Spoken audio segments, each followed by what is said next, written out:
त्याज्यं न च भारकारि व्यये कृते वर्धत एव। भारत हजारों साल तक दुनिया में ज्ञान के केंद्र के रूप में जाना जाता था। ज्ञान है तो समृद्धता होगी, और समृद्धता है तो विदेशी आक्रांताओं का खतरा भी। युद्ध कला में निपुण होने के साथ ही सैकड़ों वर्ष तक हमने उस दौर के उन्नत हथियारों से मैदानी और समुद्री सीमा दोनों की रक्षा की।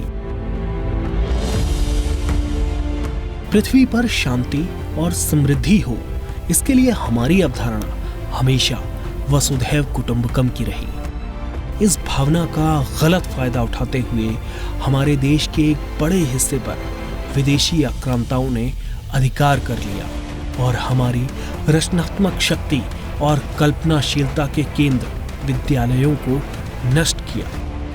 आजादी के बाद भी हम कई दशक तक अपनी रक्षा के लिए विदेशों पर ही निर्भर रहे। हालांकि खुद को बदलने और आत्मनिर्भर बनने के लिए हमारे प्रयासों के परिणाम अब रक्षा क्षेत्र में दिखने लगे हैं। हमारे आसपास क्या हो रहा है, क्या बदलाव आ रहे हैं, भविष्य के हमारे मोर्चे क्या होने वाले हैं, उनके अनुसार हमें खुद को बदलना है।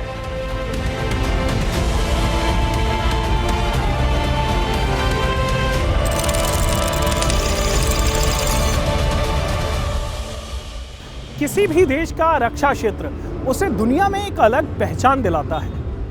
डिफेंस सेक्टर जितना मजबूत होगा उतना ही उस देश का प्रभाव दुनिया पर पड़ेगा। भारत जो अब तक एक इंपोर्टर के तौर पर जाना जाता था, अब एक्सपोर्टर के तौर पर नजर आ रहा है। जाहिर है हमारे देश नई बुलंदी छूने के लिए तैयार है। नमस्कार, स्वागत है आपका संसद टीवी में। मैं हूं नवविक्रम सिंह। आज अपने विशेष कार्यक्रम में बात करेंगे रक्षा क्षेत्र में आत्मनिर्भरता के बारे में।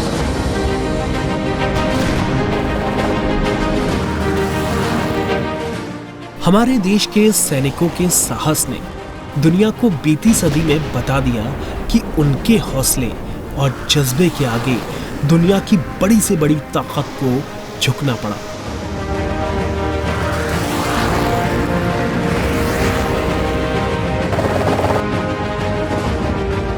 आजादी से पहले विश्व युद्ध में भारतीय सैनिकों के शौर्य का परचम हो या आजादी के बाद पड़ोसी देशों को मुंहतोड़ जवाब, भारतीय सैनिकों ने हमेशा जाबाजी से दुश्मनों का मुकाबला किया। लेकिन 21वीं सदी में रक्षा की चुनौतियां पहले के मुकाबले एकदम अलग और नई हैं। आंतरिक सुरक्षा के लिए नक्सलवाद जैसी चुनौतियां हो या फिर सीमा पर तनाव के साथ साथ साइबर अटैक जैसी समस्याएं भी, जिनसे निपटने के लिए हमारी सेनाओं का सक्षम और आत्मनिर्भर होना जरूरी है।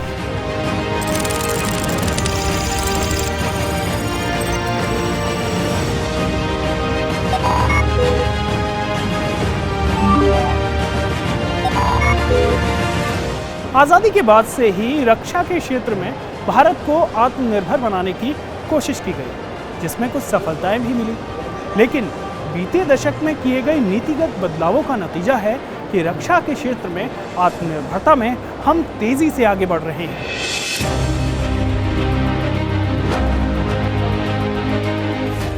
बरतानिया हुकूमत के दौरान भारत में 12 ऑर्डिनेंस फैक्ट्री मौजूद थी, लेकिन अंग्रेजों ने कभी यहां तकनीक के विकास पर जोर नहीं दिया।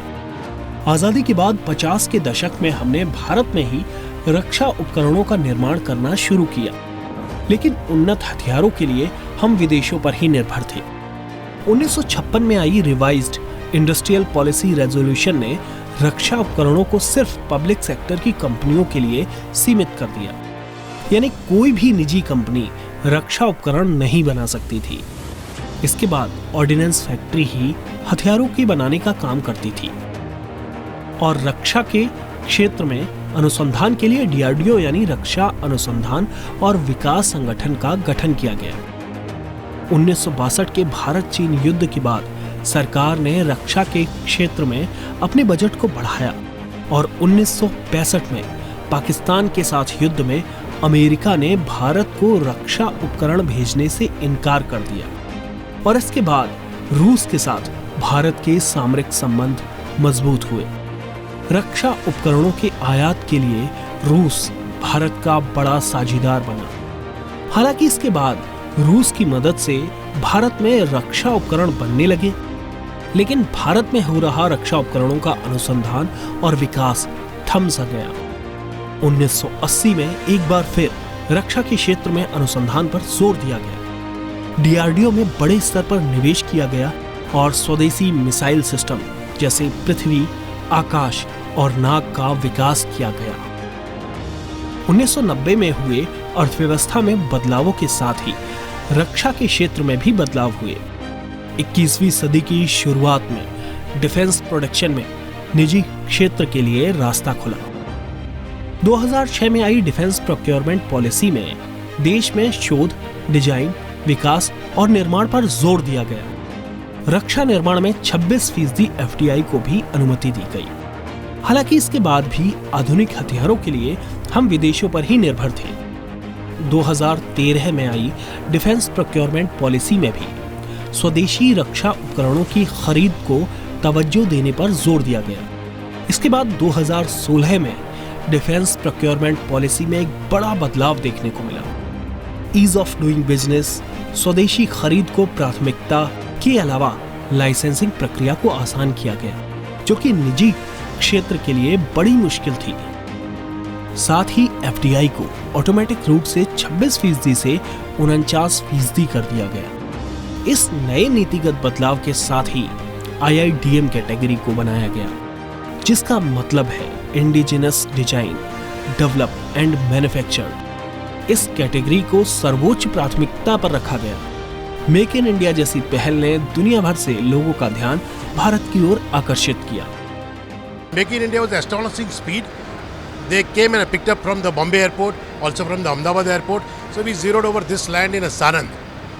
And our experience is good because if otherwise we had to export out the goods, we have to pay the duty over there at the customs, so that the price goes high for the customers. Investment is there. Today we have about 120 people working in our factory, as well as in the sales and marketing. So now the corona is gone. This year onwards, we are doing pretty good, and hope another 5 years we'll be multiplying a year after year. We don't see the growth year after year. We see the growth in India month after month. And we are doing. So that's the thing. So Make in India, I suppose, is good. 2016 के बाद रक्षा उपकरणों के भारत में ही निर्माण को तेज रफ्तार मिली। Covid संक्रमण के दौरान सरकार ने आत्मनिर्भरता पर जोर दिया। रक्षा क्षेत्र में आत्मनिर्भरता को और तेजी दी गई। रक्षा उत्पादन में एफडीआई को बढ़ाकर ऑटोमेटिक रूट से 74% कर दिया गया। 16 जून 2021 को केंद्रीय कैबिनेट ने एक ऐतिहासिक फैसले में ऑर्डिनेंस फैक्ट्री बोर्ड के तहत आने वाली देश भर में 41 फैक्ट्री को खत्म कर 7 नए सरकारी उपक्रम बनाने का फैसला किया। इसके अलावा सरकार ने हाल ही में रक्षा बजट को भी बढ़ाया। बीते वर्षों में किए गए प्रयासों का नतीजा हम देख रहे हैं कि अब आधुनिकतम हथियार अपने ही देश में विकसित हो रहे हैं।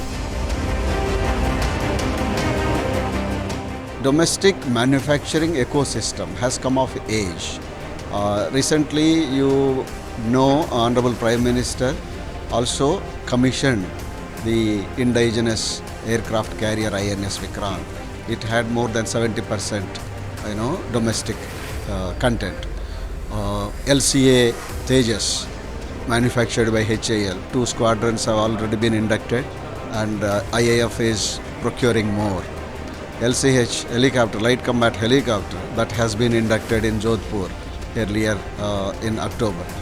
And there are many other missiles, and this story of Atmanirbharata has taken off.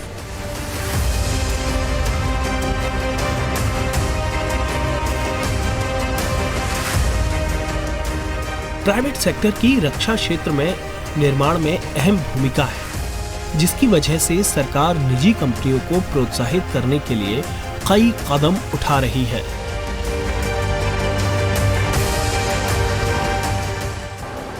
रक्षा क्षेत्र में उत्पादन की बात सिर्फ कागजों तक ही सीमित न रहे। रक्षा क्षेत्र से जुड़ी तमाम जो बेड़ियां हैं वो बीते वर्षों में तोड़ी गई हैं। आज उसी का नतीजा हम देख रहे हैं।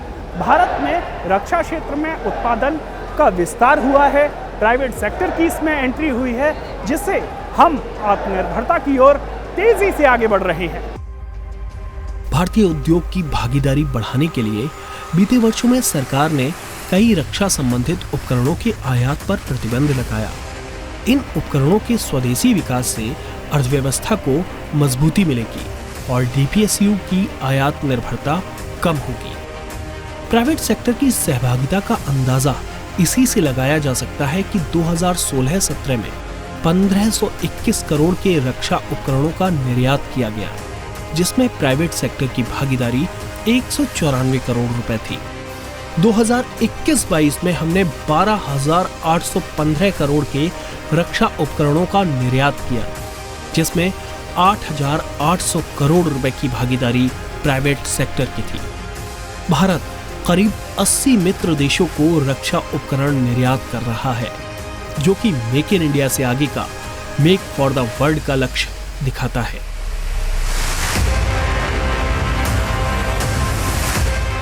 आज की तारीख में जो हम 68% की बात कर रहे हैं, 32 तो अभी भी बाहर से आता है, उस 68 में प्राइवेट सेक्टर 25% पहुंच चुका है, जो 10 से कम था। तो यदि आप देखें जो हमारा मेक इन इंडिया का शेयर बढ़ रहा है, उसमें अधिकांश शेयर प्राइवेट सेक्टर के आने की वजह से बढ़ रहा है।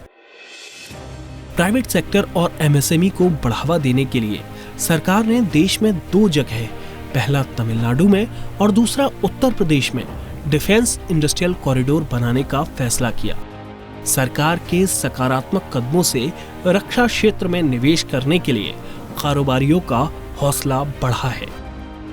On one hand, the government has opened up its testing facilities for the private sector. It is sharing the research and development with the private sector free of royalty. It has increased the budget to procure from the domestic companies. So, we are working in unison. Overall, there is a clear strategy to encourage Atmanirbharta.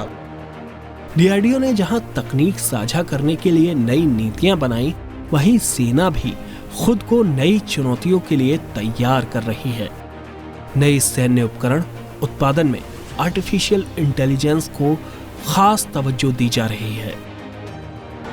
मेरे पीछे जो आप ये देख रहे हैं, ये टायरोस है। ये भारतीय सेना ने अपने आप से डेवलप किया है। ये भारतीय सेना एक तरह से कह सकते हैं आत्मनिर्भरता की ओर जो कदम बढ़ा रही है, उसमें एक मील का पत्थर है, क्योंकि आप इस टायरोस को जब देखेंगे, ये करीब 300 मीटर तक अपने दुश्मन पर सटीक निशाना लगाने में सक्षम है और इसकी तमाम विशेषताएं हैं। और इन विशेषताओं पर हमारे साथ बात करने के लिए सैन्य अधिकारी पारस कंवर साहब मौजूद हैं। सर से बात करते हैं। टायरस जो है एक आर्टिफिशियल इंटेलिजेंस से चलने वाला वेपन सिस्टम है, जो कि बिना किसी चालक या ऑपरेटर के ऑपरेट करता है। ये वेपन सिस्टम 300 मीटर की दूरी पे दिन और रात में 100% मार रखने की क्षमता रखता है, मतलब 100% फर्स्ट राउंड हिट परसेंटेज, जिसकी वजह से एक दुश्मन एक गोली का मुद्दा भी हासिल हो जाता है। इसके अंदर इस्तेमाल होने वाला आर्टिफिशियल इंटेलिजेंस जो है वो इंसान, जानवर व गाड़ियों में डिफ्रेंशिएट करता है। उसी के साथ फायरिंग के जो तकनीकी पैरामीटर्स होते हैं उनको भी ये प्रिडिक्ट करता है, ऑडियो विजुअल अलार्म चलाता है। और हमने इसमें इंटरनेशनल ह्यूमैनिटेरियन लॉ के हिसाब से जो एक पार्ट है जिसमें ह्यूमन इन द लूप होना चाहिए, वो भी डाला है, ताकि ये किसी तरह की प्रॉब्लम क्रिएट ना करे। जी, तो अगर हम माने, क्योंकि इस तरीके का जो प्रोडक्ट है हमने हिंदुस्तान में पहले नहीं देखा और संभवतः दुनिया में भी इस तरीके के जो टायरोस जिसकी जो विशेषता है वो नहीं देखने को मिलती, तो अपने आप में ये इकलौता अनोखा प्रोडक्ट हम मान सकते हैं। स्मॉल आर्म्स के साथ में अगर आप देखेंगे आर्टिफिशियल इंटेलिजेंस का यूज़ होना और एक ऐसा रोबोट बनाना, तो दुनिया में हम बोल सकते हैं एक ऐसा पहला प्रोडक्ट है जिसको स्मॉल आर्म्स के साथ इस्तेमाल किया जा रहा है। रूस का एक वीडियो है कालेशकिनोव का, जिसमें आप देखेंगे कि बड़ा मशीन गन के साथ ऐसा ही ह्यूमन डिटेक्शन वाला सिस्टम बनाया गया, जिसको वो टारगेट अपने आप को चूज़ करता है और फायर करता है। ऐसा एक ही रशिया का वीडियो है। एंड शायद से बहुत सारे देश इसको बनाने की कोशिश कर रहे बट ये हमारे देश का पहला सिस्टम है जिसकी हमने ऑटोनॉमस फायरिंग भी करी है, जैसा आपकी आप स्क्रीन पे देख सकते हैं। सरहद पर निगरानी में सहूलियत हो, इसके लिए सेना ने आधुनिक उपकरण भी विकसित किए हैं। हमारे नियंत्रण रेखा पे कई तरह के औजार लगे हुए हैं, जैसे कि LOROS, thermal imagers, IR cameras. इन सभी यंत्रों से जो हम नियंत्रण रेखा पे निगरानी रखते हैं, उस निगरानी को हम बखूबी निभा पाए, इसके लिए एक AI बेस्ड सिस्टम बनाया गया है जो एक जगह पे इन सारे सेंसर्स को इंटीग्रेट करता है और इंटीग्रेट करके इसके एक AI मॉड्यूल चला के वो हमें वास्तविक समय में संकेत देता है। जैसे कि कोई घुसपैठिया, कोई जानवर या कोई वाहन आ गया हो तो हमें अलार्म देके सचेत करता है। आप देख सकते हैं एक जो आदमी है घुसपैठिया घुसने की कोशिश कर रहा है, इसमें जो बाईं तरफ का सिस्टम है वो बिना हमारे सिस्टम के चल रहा है और दाहिनी तरफ हमारे सिस्टम के साथ कोई भी घुसपैठिया आता है उसको हम एक बाउंडिंग बॉक्स के साथ इंडिकेट करते हैं, जिससे कि वास्तविक समय में हमें एक संकेत मिलता है और हम अलर्ट हो जाते हैं। रक्षा क्षेत्र में आत्मनिर्भरता कई मायनों में देश के लिए बेहद जरूरी है। रक्षा क्षेत्र में आत्मनिर्भर होने से हमारा राजकोषीय घाटा कम होगा, हमें अपनी सुरक्षा के लिए किसी देश के निर्यात पर निर्भर नहीं रहना पड़ेगा। इसके अलावा रोजगार के अवसर बढ़ेंगे। रक्षा में आत्मनिर्भरता से दुनिया में भारत का प्रभाव बढ़ रहा है। रक्षा के क्षेत्र में देश को आत्मनिर्भर बनाने की कोशिश आजादी के बाद से ही हुई। हालांकि डिफेंस एक्सपो में ये नजर आने लगा कि देश आत्मनिर्भरता की तरफ बढ़ रहा है और 12वें डिफेंस एक्सपो के संस्करण में ये देखने को मिला कि स्वदेशी ताकत हमारी कितनी है। उन्नत किस्म के आधुनिक हथियार, बेहतरीन रक्षा से जुड़े उपकरण, वो भी सब कुछ स्वदेशी। ये नजारा है गुजरात के गांधीनगर में हुए डिफेंस एक्सपो के 12वें संस्करण का। 18 से 22 अक्टूबर तक चली ये रक्षा प्रदर्शनी सिर्फ हथियारों की प्रदर्शनी नहीं बल्कि भारत की बढ़ती ताकत का प्रतीक भी बनी। मैंने बहुत डिफेंस एक्सपो अपने कैरियर में अटेंड किए हैं। पिछले 12 साल में काफ़ी डिफेंस एक्सपो और एरो शो, लेकिन ये पहला है। नहीं तो अक्सर होता था कि डिफेंस एक्सपो में आधे फॉरेनर्स होंगे और आधे इंडियन होंगे, तो ये एक तरह से आप समझिए कीर्तिमान है। हमारे लिए गौरव और सम्मान की बात है कि हम अपने बलबूते पर एक पूरा डेफ एक्सपो ऑर्गेनाइज कर सके। इस डिफेंस एक्सपो में व्यापारिक सौदों के सभी रिकॉर्ड टूट गए। ये अब तक का सबसे कामयाब डिफेंस एक्सपो रहा है, जहां 450 से ज्यादा MOU और एग्रीमेंट पर हस्ताक्षर हुए। Now it is doing more of a trade. If you have seen, we organized on the sidelines of DefExpo, India-Africa Defense Dialogue. This is the second conclave after Lucknow. Declaration also has been signed. And also we had IOR Plus, Indian Ocean Rim Countries Plus. All put together, more than 70 countries delegations have attended. At the level of 40, defense ministers participated, a few of them virtually. So the DefExpo, from rather an exhibition or a show where foreign companies will come and try to sell their weapons to us, it has now been transformed into a show or a display or an exhibition where now we are trying to share our expertise and technology with friendly foreign countries. विदेशों से आए प्रतिनिधियों ने भारत की बढ़ती हुई ताकत को देखा। उभरते हुए रक्षा उत्पादन के केंद्र की वजह से दुनिया की अपेक्षाएं भी भारत से बढ़ी हैं। The expo and I saw, your inventions, your technology, your military software, hardware that were there, that were impressive. I would like to see India take the lead as a manufacturer of green defense, more greener technologies to be there. You're a leader in technology and innovation, invention, and I hope to see more in the next Defense Expo. Well, this is not the first time we are participating, but this time we are having a very high-level delegation. led by the chief of the Air Forces of the Kingdom of Morocco. And then let me tell you that this new Deaf Expo of 2022 has a bigger dimension, but also has all the abilities to make India proud of their production, proud of their Prime Minister, and proud of all what they are achieving. Defence expo के दौरान रक्षा अनुसंधान एवं विकास, हवाई युद्ध के लिए नई तकनीकों, निर्यात को बढ़ावा देने और निवेश को प्रोत्साहित करने जैसे व्यापक विषयों पर विचार मंथन के लिए 20 से ज्यादा सेमिनार हुए, जिनमें रक्षा क्षेत्र से जुड़े विशेषज्ञ एक मंच पर आए। डिफेंस एक्सपो में 19 अक्टूबर को प्रधानमंत्री नरेंद्र मोदी भी शामिल हुए।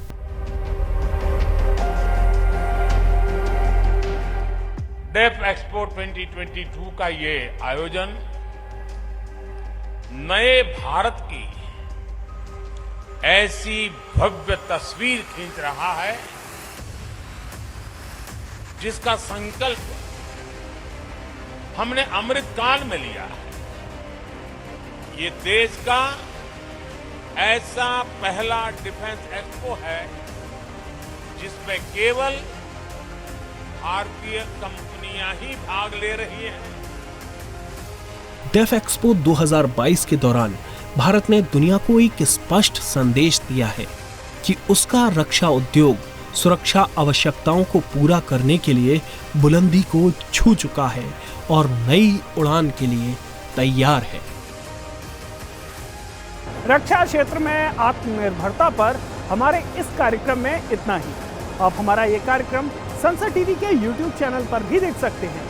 मुझे और मेरे साथी कैमरा पर्सन सरोज दास और साथी लवकुश को दीजिए इजाजत। आप देखते रहिए संसद टीवी।